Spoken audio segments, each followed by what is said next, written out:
Alors Toyota a vendu vraiment trop peu de VE. Le japonais a vendu 10,8 millions de véhicules neufs en 2024 et conserve ainsi son avance sur Volkswagen et Hyundai. Pourtant, malgré cette position dominante, la firme de Tokyo reste en retrait sur le marché de l'électrique. En 2024, ils ont vendu 139 892 modèles 100% électriques, 35 000 de plus qu'en 2023. C'est moins que Volvo, 175 000 unités, une marque qui ne joue pourtant pas dans la même cour. Chez Toyota, l'électrique ne représente que 1,4% des ventes.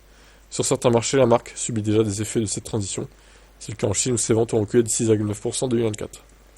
Mais en même temps, désolé, mais les VE Toyota, c'est pas la folie, hein. Ils se démarquent pas des autres, ils sont même dans une moyenne assez mauvaise par rapport à leurs concurrents. Surtout niveau tarif, ils sont assez mal placés, même s'ils ont fait un effort sur le BZ4X, je veux bien le reconnaître, mais en même temps, ils partaient de tellement haut le prix du BZ4X qu'ils ne pouvaient que baisser au bout d'un moment. Bon, après, ils parlent de BYD, etc.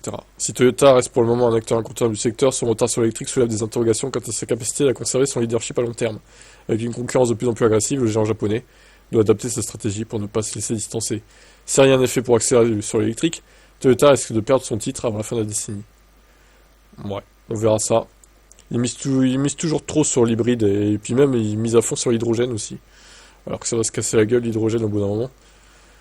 Enfin, ça va surtout pas décoller pour les voitures particulières, mais bon, on verra bien.